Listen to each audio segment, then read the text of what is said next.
Shri study circle के इस नए क्लास में आप सबका स्वागत है। हम पढ़ रहे हैं राम विभीषण मिलन। तो राम विभीषण मिलन में आगे हम पढ़ेंगे कि तुलसीदास जी ने रामचरितमानस के सुंदर कांड में जब राम और विभीषण का मिलन होता है, जो बहुत ही सुंदर ढंग से उस मिलन का उन्होंने वर्णन किया है, जो कि अवधी भाषा में लिखा हुआ है।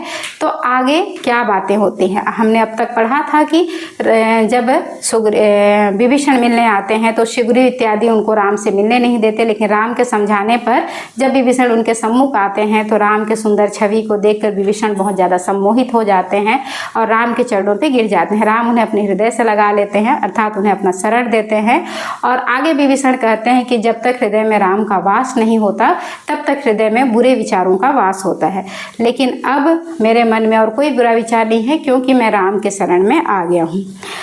आगे एक दोहा है कि अहो भाग्य मम अमित अति राम कृपा सुख पुंज, देखेऊ नयन बिरंची शिव सेव्य जुगल पद कंज।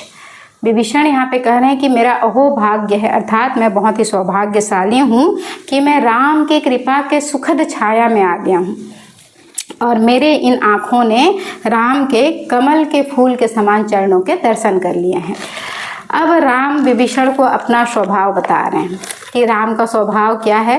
राम कह रहे हैं कि सुनहु सखा निज कहूँ सुभाऊ, जान भुसुंडी संग गिर जाऊ।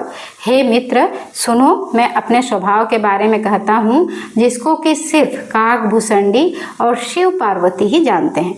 राम का जो वास्तविक स्वभाव है, क्योंकि राम क्या है ये हर किसी को जानना इतना आसान नहीं है, लेकिन राम का स्वभाव शिव पार्वती और काक भुसुंडी जो कि राम के मित्र थे उन्हें ही पता है, और उसी स्वभाव के बारे में राम विभीषण को बता रहे हैं क्योंकि राम ने दिल से विभीषण को अपना मित्र मान लिया है। जो नर होई चराचर दोही, आए सभय शरण तकी मोही। जो मनुष्य इस संपूर्ण संसार का शत्रु होगा, अगर वह भी भय पूर्वक मेरी शरण में आएगा, तजिमद मोह कपट छल ताना, करहूँ सद्य तही साधु समाना। तो मैं उसी क्षण उसके हृदय से मोह, छल, कपट, राग, द्वेष, ईर्ष्या, अहंकार को निकाल कर उसे उसी क्षण साधु के समान बना देता हूँ, अर्थात उसको निर्मल हृदय का बना देता हूँ। जननी जनक बंधु सुतदारा, तनु धनु भवन सुहृदय परिवारा। सबके ममता ताज बटोरी, मम पद मन ही बांध बरी डोरी। अब राम आगे कह रहे हैं कि जो मनुष्य या जो भी प्राणी अपने माता पिता, बंधु, मित्र, पुत्र, पुत्री, पत्नी, तन, धन, अपना परिवार इत्यादि छोड़कर मेरी शरण में आ जाता है तो मैं इन सब की ममता उसे देता हूँ, या मेरे चरणों से जो अपना रिश्ता जोड़ लेता है, मेरे चरणों से अपना हृदय बांध लेता है, तो मैं इन सब की ममता उसे देता हूँ। समदर्शी इच्छा कछु नाही, हरस शोक भय नहीं मन माही। जो मनुष्य समदर्शी होता है, समदर्शी मतलब जो सबको एक समान दृष्टि से देखता है, जिसके लिए शोक मतलब दुख, भय या फिर खुशी का कोई पार्थक्य या कोई भेदभाव नहीं रहता है, वह मनुष्य समदर्शी है। और असज्जन मम उर बस कैसे, लोभी हृदय बसही धनु जैसे। ऐसे सज्जन जो समदर्शी होते हैं वो मेरे हृदय में वैसे ही बैठते हैं जैसे लोभी के हृदय में धन का वास होता है। लोभी का हृदय जो धन का वास जैसे होता है, वैसे ही ऐसे सज्जन मेरे हृदय में बसते हैं। तुम सरीखे संत प्रिय मोरे, धरहूँ दही नहीं आन निहोरे। फिर राम कह रहे हैं कि तुम्हारे जैसे संत मुझे अत्यंत प्रिय हैं, क्योंकि तुम में किसी भी तरह का बुरा विचार नहीं है। किससे कह रहे हैं राम? विभीषण से कह रहे हैं कि जो सब कुछ, जिसके लिए सब कुछ समान हो, शोक हो, भय हो, खुशी हो, ऐसे लोग मेरे हृदय में वैसे ही बसते हैं जैसे लोभी के हृदय में धन बसते हैं, और तुम्हारे जैसे संत मुझे अत्यंत प्रिय हैं।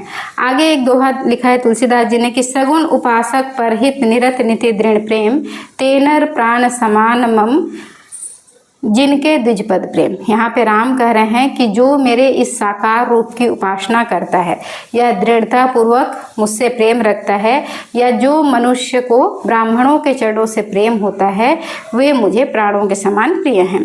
सुनो लंकेश सफल गुण तोरे, ताते तुम अतिशय प्रिय मोरे। फिर राम कह रहे हैं कि हे लंकेश, तुम में ये सारे गुण हैं, इसीलिए तुम मुझे प्राणों के समान प्रिय हो। राम वचन सुनी बानर जूथा, सफल कहीं जय कृपा भरूथा। राम के वचन इतने सुंदर हैं, इतने मृदुल हैं, इतना कोमल है, और जिस कोमल स्वर में वो विभीषण को समझा रहे हैं, वहाँ पे जितने भी वानर समूह हैं वो राम की जय जयकार करने लगते हैं। और कृपा भरूथा मतलब सब पर कृपा के भंडार राम की जय जयकार करने लगते हैं। सुनत विभीषणु प्रभु के बानी, नहीं अघात श्रावणामृत जानी। राम के ऐसे कोमल वचनों को सुनकर विभीषण जो है वो अघाते नहीं है मतलब कि वो संतुष्ट नहीं होते। उनको लगता है कि और सुने और सुने। उनको ऐसा लगता है जैसे किसी ने उनके कानों में अमृत घोल दिया हो, क्योंकि अब तक तो विभीषण राक्षसों के मध्य में थे और राक्षसों को तो प्रिय बोली बोलना आता ही नहीं है, ऐसे मधुर वचन से वो बात नहीं करते। जब वो राम के ऐसे मधुर वचनों को सुनते हैं तो उनको ऐसा लगता है जैसे उनके कानों में किसी ने अमृत घोल दिया हो, और अधिक राम को सुनने की इच्छा उनमें रहती है। पद अम्बुज गही 12 हृदय सम समात्न प्रेम अपारा। विभीषण बार बार राम के चरण कमल पर गिर जाते हैं और उनके हृदय से इतना प्रेम उभरता है कि वो उनके हृदय में समाता नहीं है। सुनहु देव चराचर स्वामी, प्रणत पाल उर अंतर्जामी। आगे विभीषण कह रहे हैं कि हे प्रभु, आप इस संपूर्ण संसार के स्वामी हैं, सचराचर स्वामी, संपूर्ण संसार के स्वामी हैं। आप सबका पालन करने वाले हैं और आप अंतर्यामी हैं, अर्थात आपसे कुछ भी छिपा हुआ नहीं है। आप सब कुछ जानते हैं, तीनों लोकों में कहाँ क्या हो रहा है आपको सब कुछ पता है, क्योंकि आप अंतर्यामी हैं। तो आप मेरे अंदर भी क्या है वो भी आप जानते हैं। वो कह रहे हैं कि उर कछु प्रथम वासना रही, प्रभुपद प्रीति सरित सो बही। आपसे मिलने से पूर्व मेरे हृदय में भी कुछ वासनाएं थी, मतलब कुछ बुरी इच्छाएं, लोभ लालच इत्यादि मुझे भी था, परंतु आपके दर्शन करते ही वह आपके प्रेम रूपी सरिता में या आपके प्रेम रूपी नदी में बह गई। अब कृपाल निज भजती पावनी, देव सदा स्युमन भावनी। अब मेरी एकमात्र इच्छा है कि मैं आपके चरणों की सेवा करूं, उस राम की जिसको कि शिव और पार्वती को भी जो अत्यंत प्रिय हैं। एवं मस्तु कही प्रभु रणधीरा, मागा तुरंत सिंधु कर नीरा। जब विभीषण कहते हैं कि मुझ में अब कोई इच्छाएं ही नहीं है, अब सिर्फ मैं आपके चरणों की सेवा करना चाहता हूँ, मेरी सारी इच्छाएं मिट गई हैं, तब राम उन्हें आशीर्वाद देते हैं तथास्तु, और तुरंत एक बाण चलाकर समुद्र से एक लोटा जल मंगवाते हैं। एवं मस्तु कही प्रभु रणधीरा, मागा तुरंत सिंधु कर नीरा।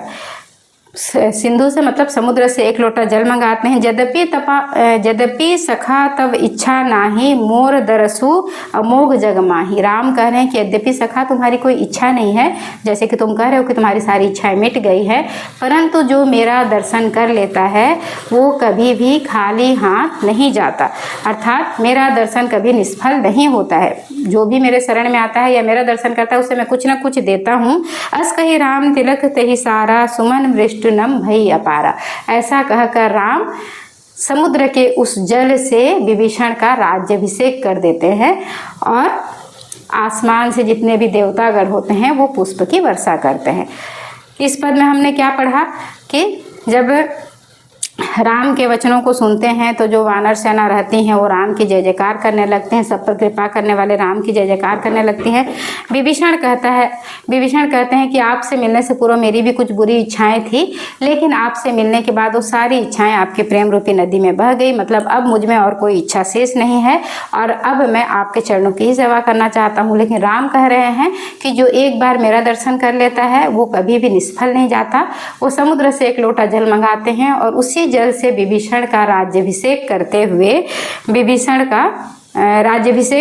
विभीषण को लंका का भावी राजा घोषित कर देते हैं। आसमान में जितने भी देवतागण रहते हैं सब पुष्प की वर्षा करते हैं। अब आगे दो और दोहे यहाँ पे तुलसीदास जी ने लिखा है। एक दोहा है कि रावण क्रोध अनल निज श्वास समीर प्रचंड, जरत विभीषणु राखहूँ दिन ही राज्य अखंड। रावण के क्रोध की अग्नि से, मतलब जब रावण क्रोधित होता था ना, तो जब वो सांस लेता था तो उसके सांसों से प्रचंड अग्नि निकलता था, तो उस अग्नि से विभीषण का जो पूरा शरीर जल रहा था, उस विभीषण को राम लंका का अखंड राज्य दे देते हैं। अखंड राज्य मतलब पूरा राज्य दे देते हैं। एक और दोहा है, जो संपत्ति शिव राव नहीं दिन ही दिए 10 माता, सोई संपदा विभीषणु ही सकुची दिन ही रघुनाथा। जो संपत्ति रावण ने अपने 10 सिरों का बलि देकर शिव से प्राप्त किया था, वो सारी संपत्ति को संकोच करते हुए राम विभीषण को दे देते हैं। अब राम को संकोच किस बात की है? क्योंकि अभी उस संपत्ति का जो स्वामी है वो रावण है, रावण अभी जीवित है, लेकिन रावण के मृत्यु के उपरांत वो विभीषण को लंका का राज्य सौंप देते हैं। रावण की मृत्यु के बाद लंका का जो राज्य है वो राम का हो जाना था, लेकिन राम को तो राज्य की इच्छा नहीं थी, वो तो सीता को लेने के लिए आते हैं रावण के साथ युद्ध करने के लिए। तो उस सारी संपत्ति का स्वामी वो विभीषण को बना देते हैं। आपका ये जो राम विभीषण मिलन का जो 6 पद था और 8 दोहे थे, वो हमने आपको उसका भावार्थ बता दिया है। और अगर आपको उसमें कोई परेशानी हो रही है समझने में, क्योंकि ये अवधी भाषा में लिखा हुआ है, तो आप कमेंट करके पूछ सकते हैं।